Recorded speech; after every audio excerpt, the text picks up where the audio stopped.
Pour la recette de notre génoise, il va nous falloir des œufs, de la farine, du sucre, du beurre fondu, un sachet de levure chimique et du cacao en poudre.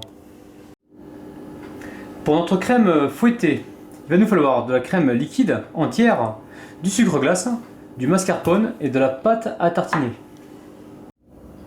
Il nous faudra des canneberges et du jus d'orange donc pour imbiber notre gâteau. Je commence par casser mes œufs.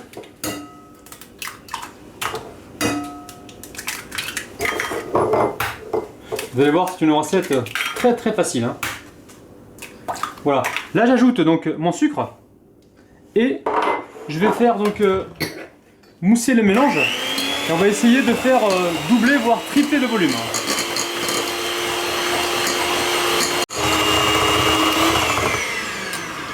Voilà, c'est suffisamment monté. Alors, deuxième étape, on va mettre donc notre farine dans un saladier à part, ma levure et mon cacao. Et là, je vais mélanger tout ça.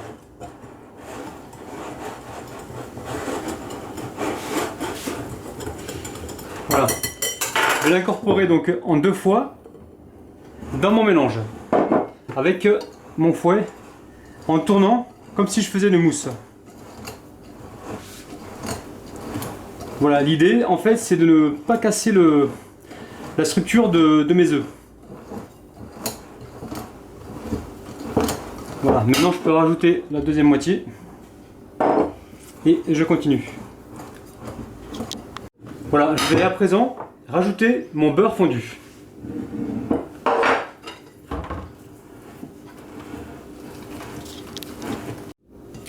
Je vais finir de mélanger donc au fond pour m'assurer qu'il ne reste pas de farine. Alors entre temps, j'ai donc beurré et fariné généreusement un moule. Donc c'est un moule anti-adhésif. Et je verse donc toute ma préparation dedans. J'ai mis mon four à préchauffer à 160 degrés. Et là je vais enfourner pour 20 à 25 minutes. Donc toujours à surveiller.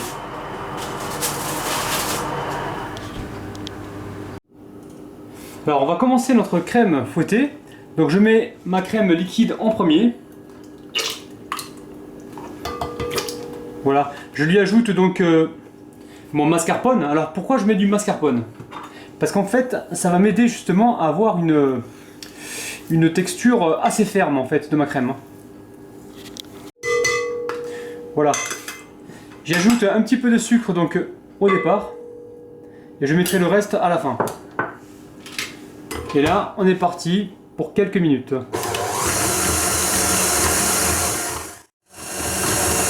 Voilà, maintenant je rajoute le restant.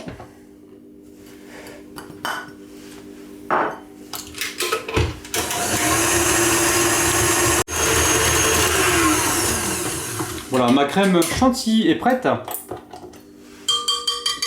Alors maintenant, je vais la séparer en deux.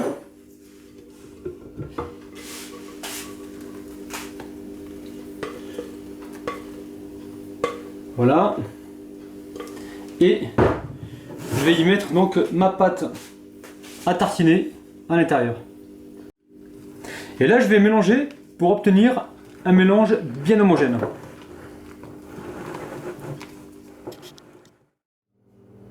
Alors notre génoise au chocolat est cuite. Waouh, elle a l'air pas mal du tout. Donc là ce qu'on va faire pour s'assurer qu'elle est cuite, donc je vais planter un pic à l'intérieur, je vais tourner et là ça ressort sec, donc c'est que c'est cuit. Alors ce qu'on va faire c'est passer un petit coup tant que c'est chaud sur le contour pour la pré-démouler en fait. Voilà, et je vais laisser donc refroidir 5 minutes avant le démoulage. On va passer au démoulage. Donc je mets mon plateau par-dessus mon moule et je retourne délicatement. Et là, on découvre une très belle génoise.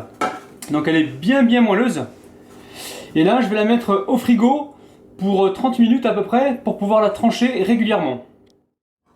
On va passer à la découpe de notre gâteau. Alors, donc je vais essayer de le couper en 3. Alors ce que je fais, je trace donc une ligne et au fur et à mesure, je tourne mon gâteau de façon à voir que ma coupe est bien régulière. Donc là, on a coupé la première tranche de gâteau.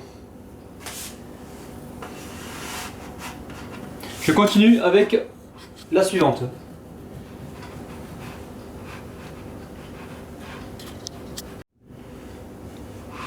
Bien évidemment, cette génoise, vous allez pouvoir la parfumer avec de la cannelle, de la fleur d'oranger ou de la vanille, vraiment ce qui vous fait plaisir. J'ai mis mes crèmes dans les poches.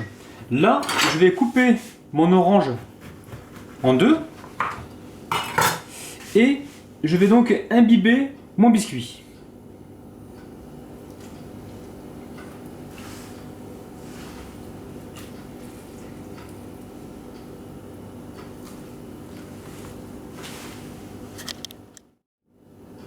Alors je mets là une fine couche de crème que je vais étaler avec ma spatule.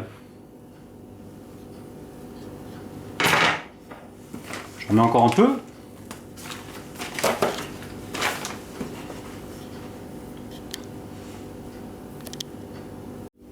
Alors je mets mon deuxième morceau par-dessus et je vais donc presser mon orange. Alors ce qui tombe là c'est de la pulpe, hein. Voilà, pour bien imbiber le gâteau.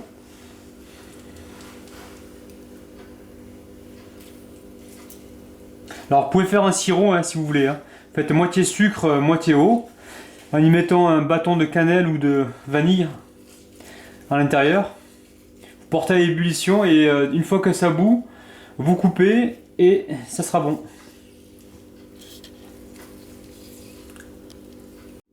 Là je mets ma crème fouettée à la pâte à tartiner. Voilà, pareil, je fais comme avec ma crème fouettée.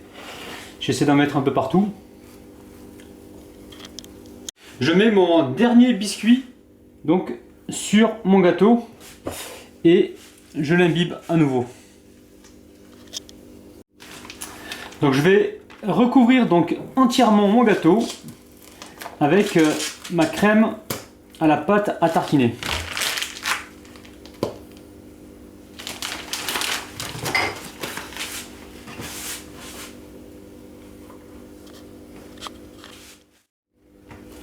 Alors là, je vais finir en faisant des petites rosaces.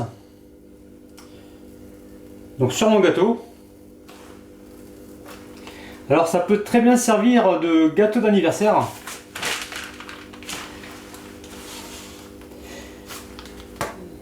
Donc là, j'ai des copeaux de chocolat que j'ai gardés au congélateur. C'est une recette que j'ai fait précédemment.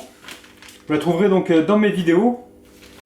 Donc je mets des copeaux de chocolat un peu partout sur mon gâteau et je le parsème de canneberge.